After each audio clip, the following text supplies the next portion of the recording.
as I remember, I was told that Madam C.J. Walker was the inventor of the relaxer, only to discover this year that it was Garrett Augustus Morgan. His relaxer formula was created by accident, as he was trying to create a product that eased the friction of his wife's sewing machine.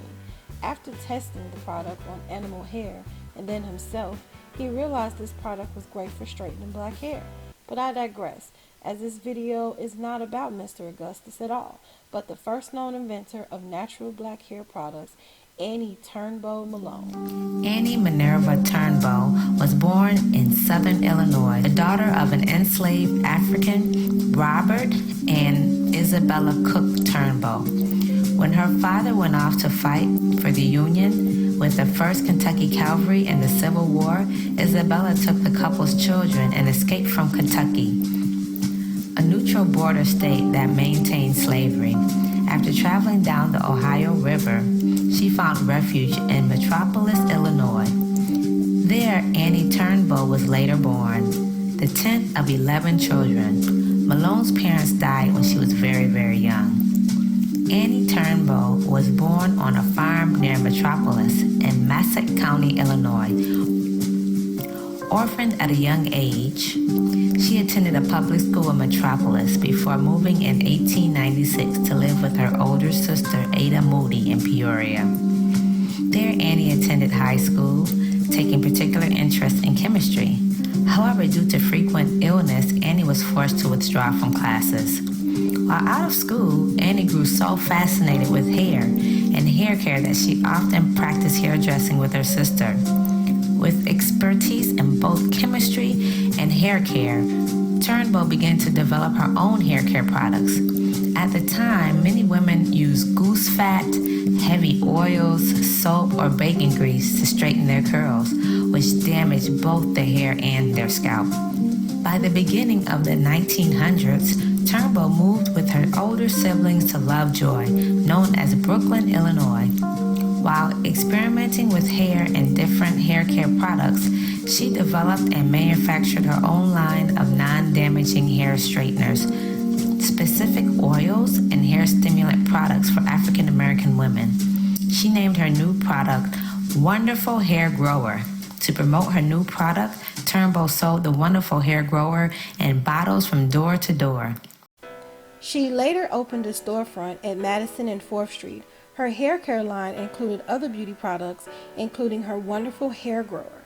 She also developed and patented the pressing comb. In the year 1902, Malone moved her business to St. Louis, Missouri, and hired 3 assistants. These assistants sold the products door to door and offered free demonstrations to prove the quality of the product. In the year 1903, she married Mr. Pope. However, the marriage was short-lived as he wanted to take over her business. At the World's Fair in 1904, Malone opened a retail outlet which popularized her product.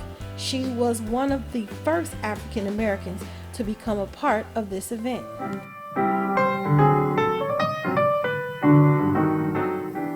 Poro is a West African word meaning physical and spiritual growth. Due to the growth in her business, in 1910, Turnbo moved to a larger facility on 3100 Pine Street. Malone, by then worth well over $1 million, built a 5-story multi-purpose facility. In addition to a manufacturing plant, it contained facilities for a beauty college, which she named Poro College. Poro was the name of the college that Annie Malone started, that she built. She built a college for black women, for cosmetologists, for black cosmetologists. And she wanted them to learn the trade, but she wanted them to give back to their communities by service. And in this college, which was located in St. Louis, this Poro College was so huge. It was a fabulous college. It was state-of-the-art. It had the dormitories for the students coming in. It had a hotel. It had a hotel attached to it, a dining facility. It had a rooftop garden. She had everything that she needed to make her product to actually get her product from the raw materials until it was sent out to her customers. The building included a manufacturing plant, a retail store where Poro products were sold, business offices, a 500-seat auditorium, dining and meeting rooms, a roof garden, dormitory, gymnasium, bakery, and chapel. Poro College employed nearly 2,000 people in St. Louis. Through its school and franchise businesses, the college created jobs for almost 75,000 women in North and South America, Africa, and the Philippines. I remember as a person, it wasn't just about hair. It was about a lot of things that went on in there.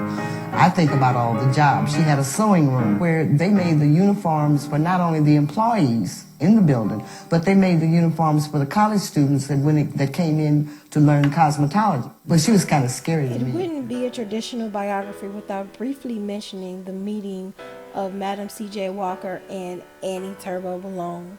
According to AleahBundles.com, when Sarah Breedlove McWilliams moved from Vicksburg, Mississippi to join her older brothers in St. Louis in 1888, she was a 20-year-old widow with a 2-year-old daughter.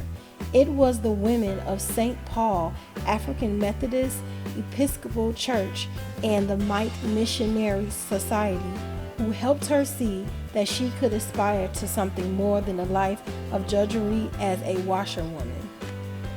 While in St. Louis, Sarah Breedlove, aka Madam C.J. Walker, was one of Annie's regional agents and later launched her own cosmetics company. Madam C.J. Walker is recorded as advising Annie to trademark her Poro products. AleahBundles.com also notes that Malone and Madam Riff was not clear, but allegedly they fell apart around the time Walker married C.J. Walker. On April 28, 1914, Annie Turnbo married Aaron Eugene Malone, a former teacher and religious book salesman. Turnbo Malone, by then worth well over $1 million. In 1920, Poro assets of $14 million arguably marks Malone as the first recorded female African American millionaire. Today, her fortune would be worth $186 million. She was known to be very generous and donated vast amounts of money to social and educational institutions.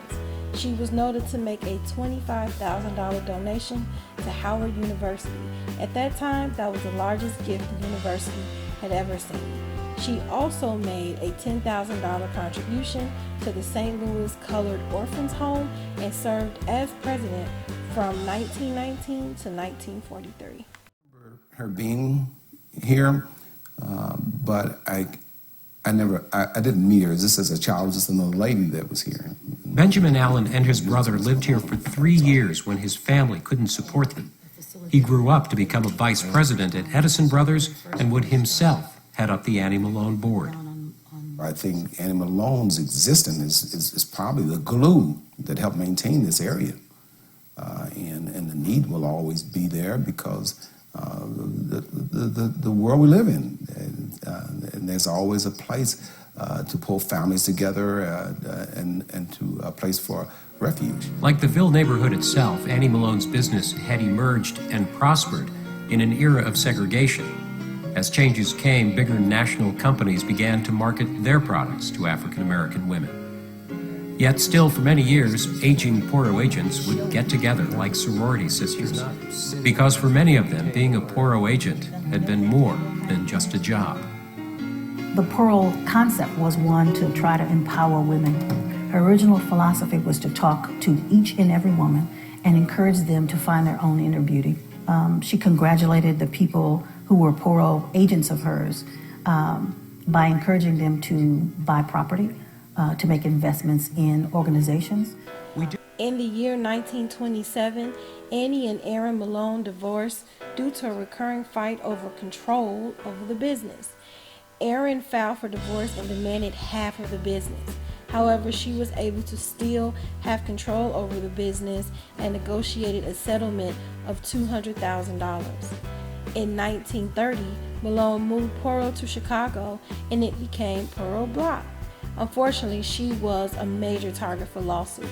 There was a lawsuit between her and an employee that claimed that she was the reason for Annie's success. This suit caused Annie to sell her St. Louis property. She was also hit by the government for unpaid real estate and taxes. By the year 1943, she owed $100,000 in unpaid taxes. On May 10, 1957, Turnbo Malone suffered a stroke and died at Chicago's Provident Hospital. Childless, she had bequeathed her remaining fortune to her nieces and nephews. She also left a legacy. She has a legacy. Back when she was here living, people knew of Annie Malone, but today people don't know who she is. They're more familiar with Walker, Madam C.J. Walker, but we want to get Annie Malone's name back into history simply because she was the first one. She was the founder, but because of all of her good principles that she left with us, her legacy, which needs to continue living. We have a legacy where people, for Black women especially, that's an easy business to get started into and to maintain. However, we've allowed so many other people to come in and take it away from us. We want people to understand that this legacy that was started by people like Annie Malone and Madam Walker and Sarah Washington Spencer and there's others as well, that we need to continue. We need to continue with that legacy. Annie Malone May Day Parade. This St. Louis tradition began over a century ago in the historic African-American Greaterville neighborhood when thousands of St. Louisans would gather to honor Annie Malone, the founder of Poro College and the noted children's home that carries her name.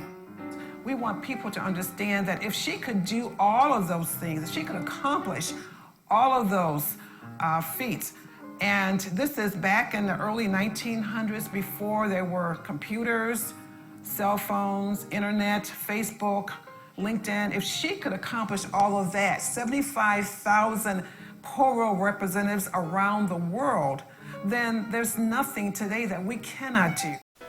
I admire Annie Malone for her success and leaving the entrepreneurial footprint for African American women across the world. Some believe her debts are what caused her legacy to fade behind Madam C.J. Walker's success. Whatever the reason, we are grateful for her efforts to making us Black women feel beautiful and powerful and smart enough to work for ourselves. We thank you, Mrs. Annie Turnbo Malone.